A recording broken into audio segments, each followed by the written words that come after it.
I'll be talking about the use of femtosecond laser-assisted keratoplasty in ophthalmology, and welcome. The nomenclature includes it's also called intralaser enabled keratoplasty or IEK, and also called the femtosecond laser assisted keratoplasty. We have essentially three cuts available to perform the femtosecond laser keratoplasty. One is the anterior side cut, and then we have the ring lamellar cut, and then we have the posterior side cut. So all the configurations can be created by stacking these pulses in any direction, and some of the common cut patterns are the mushroom shape, or the top hat configuration, or the Christmas tree, or the zigzag configuration, or the tongue in groove configuration, or if we are using it to perform the lamellar cut in these patients. Now, if we look at the routine keratoplasty or the standard keratoplasty, conventional keratoplasty, it has certain problems. We know there is an anterior-posterior and rotational misalignment of the tissue, and this leads to the need for tight sutures that we have to apply on these eyes, leading to excess and uneven suture tension in these eyes. And along with that, we know there is a slow and asymmetric wound healing in these eyes, and it leads to a weak cornea. All these problems, they contribute, and they lead to a high amount of astigmatism and other problems which are associated with these eyes. Now, if you look at femtosecond laser keratoplasty, there's an increased cut precision in these eyes, and there's a greater accuracy of wound construction, and we know, I've shown that multiplanar incisions are possible, and this leads to a much smoother graft host junction, and the wound is obviously stronger because there's a greater surface area of the wound. Tight sutures are not required. Early suture removal is possible in these patients, leading to much superior outcomes. And some of the investigators have reported that possibly the graft rejection incidence may be a little lower, 4.3% with femto-PK versus 20% with conventional keratoplasty. Along with that, there may be a better endothelial cell survival rate. This is only a 1-year follow-up study. Another study has shown that the burst pressure or the wound configuration, the wound following femto-PK is approximately twice the strength of that of conventional penetrating keratoplasty. Superior outcomes have been noted, and we can see this includes the improved mean best spectacle corrected visual acuity, mean endothelial cell loss, time to suture removal, 4.1 months with the femto-PK versus 10.7 months with the routine keratoplasty, and also the mean cylinder in diopters. Now, some of the considerations and patients for subjecting them to FLAC, that any corneal opacity which is adequately dense to obscure the visualization of the iris is a relative contraindication in these patients because the femtosecond laser will not penetrate.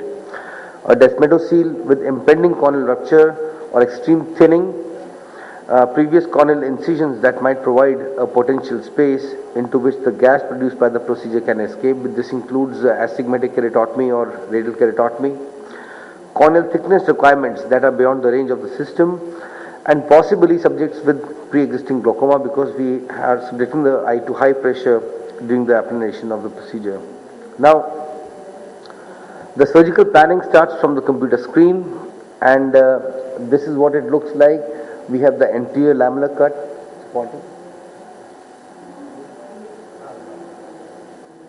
So we have the ring lamellar cut, the posterior side cut, and anterior side cut, and these are various parameters that can be fed in to configure our incision. Along with that, we have the alignment incisions, and this helps in accurate suturing of these eyes. So the procedure starts by mounting the donor button on an artificial cornea. In this case, it is the Moria's artificial anterior chamber, but I've also used the Indo-German artificial anterior chamber with equal ease. And obviously the graft has to be well centered, the epithelium is removed, and once it's important to pressurize the eye because the applanation is going to happen, we have to pressurize the eye adequately. So this is then being applanated using the patient interface which is given with the IFS in these eyes.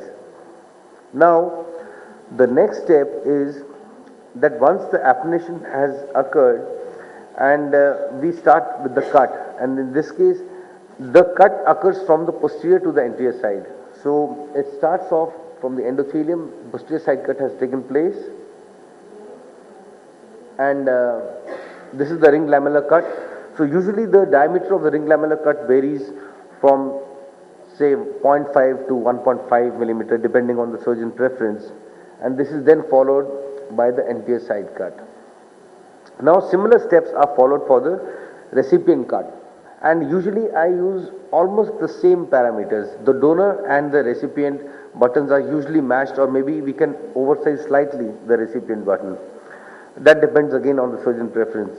So we can see appearance of bubbles in the anterior chamber which shows the posterior side cut has started, and then this is followed by the ring lamellar cut, and usually for a mushroom shaped keratoplasty, as I'm showing you in this, it is usually a diameter of 1 to 1.5 millimeter. So this is followed by the anterior side cut.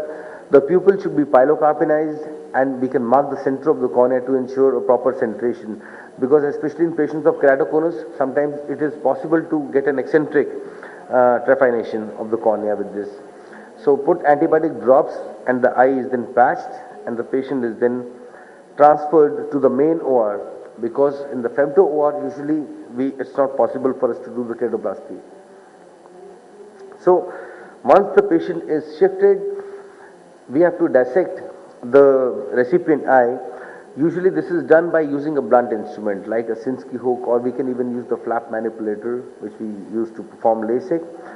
And it's fairly easy to gain entry into the anterior chamber. So once that is done, we should use some viscoelastic to prevent the collapse of the anterior chamber while we are manipulating the recipient button. So what I usually like to do is to hold with two tooth forceps once we separate the ledge of the cornea, and we can just strip away the tissue. So it's important not to use excessive force while we are doing this procedure. And we can see that we have got a beautiful button here which has been removed from the recipient cornea. A few examples: a 23-year-old a contact lens intolerant male, we can see the high refraction, and his mean keratometry was 65 diopters, and his pachymetry was 247 microns, and this patient underwent a femtosecond laser keratoplasty, and we can see the excellent outcome. In this case, the best corrected visual acuity was 20/20 with a minus 3.5 sphere and 1.5 diopters of cylinder. It's important to see here what a perfect restoration of corneal anatomy has taken place following the procedure, and even the mushroom shape of the graft is clearly visible on shim plug imaging. And another patient, a 17-year-old male with scarring following high drops and a mean keratometry of 76 diopters, and packing very thin cornea. So these cases are really challenging, because even when we are doing the keratoplasty, we know to get the edge contour is very, very difficult in these patients. So this patient was also 20/20 following the flak, and minus 3 diopters of sphere and 3.5 diopters of cylinder. And again we can see the restoration of the corneal surface, the corneal curvature in these patients, almost like a normal cornea on pentacam. And another patient, and this is right after 5 months of the penetrating of the femtosecond laser keratoplasty, the sutures have been removed. Another of my patients, and we can see that the patient is 20/20, and the difference of MRSC is 12.5 diopters, and pre and post op K is about 23 diopters. Also, lamellar keratoplasty can be performed, and although there are some challenges in performing lamellar keratoplasty, it can certainly give us very good results. The basic steps remain the same, except that you have to pressurize, I think, the corneal button more, because we have to get a very really good interface. It looks very patchy and botchy, what's going on here, but the interface ultimately, once we are dissecting it, it's quite good. So in this case, it's a patient of lattice dystrophy, and when the femtosecond cut is taking place in this eye, in the recipient eye, this is the donor eye. So we can see those the deposits of the lattice dystrophy. They may block the laser a little bit, but when we are separating the laser, the flap, it's pretty simple. It's pretty simple to separate it out. So we can see these little patchy black areas which correspond to the deposits of the lattice dystrophy, and usually it is wise to oversize it slightly. You can oversize it by 0.15 millimeters or maybe 0.2 millimeters. That is usually sufficient in these cases. And when we are dissecting the lamellar flap, you should proceed as if you go for LASIK, pretend that you have a hinge, and that's the easiest way to separate it out. So you leave this area and you move the flap separator on the other direction. So that's the kind of the easiest way to manage this.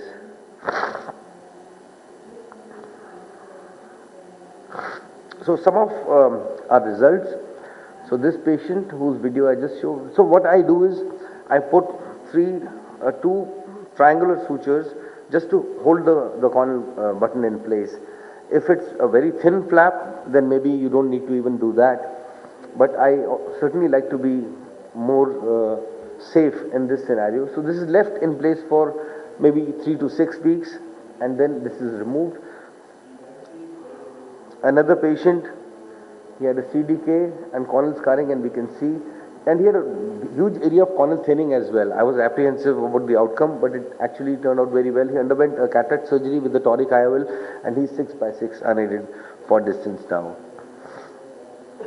Some of the literature here and the initial publications, they came in about 2007, and they were performed on 14 rims of the eye bank eyes, and they noted a superior incision integrity and less astigmatism. This is by Steiner et al. And in AJO in 2008, Young et al. Noted low astigmatism in eyes which have undergone a femto-PK. Farid et al., 13 eyes with zigzag type of keratoplasty or Christmas tree keratoplasty. They highlighted early suture removal is possible in these patients. In BGO, Rabinowitz, 56 eyes again with Christmas tree configuration, noted a faster and better visual recovery in these eyes. And they noted one graft failure and 0 rejections and glaucoma in these patients. Beerbaum came out with the largest series of 123 eyes which had been subjected to femtosecond laser keratoplasty, and they concluded that the results of the refractive results were similar to that with the standard conventional optical keratoplasty. They did have 13 rejections, which is, I think, a fairly high number.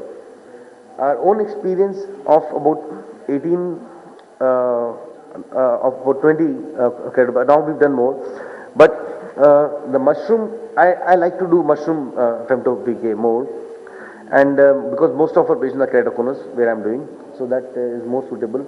Top hat too, and I have not included lamellar keratoplasty in this.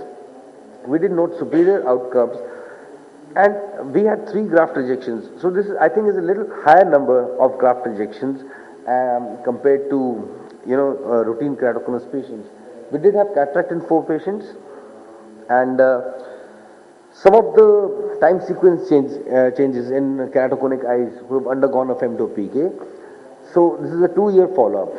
So we can see the mean refractive spherical equivalent, preoperative minus 11.6 in these eyes, and at the end of 2 years minus 1.12.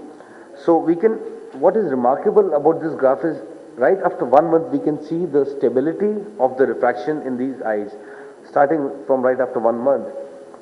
And similarly, we can see the manifest cylinder, which has decreased from minus 4.1 to minus 1.78 over 2 years. We can see the keratometry again, the restoration of a near normal, keratometry, and it maintains so well. It's so stable, the changes, unlike a routine keratoplasty. Corneal biomechanics also recovered to normal values and remained stable over 2 years. Corneal thickness, central corneal thickness, showed a beautiful straight line. So, to conclude, femtosecond laser assisted keratoplasty offers several advantages over conventional keratoplasty in select clinical scenarios. The ability to change or shape the corneal graft as deemed by the corneal pathology ensures the best possible surgical outcomes in difficult scenarios. Thank you very much. Any questions?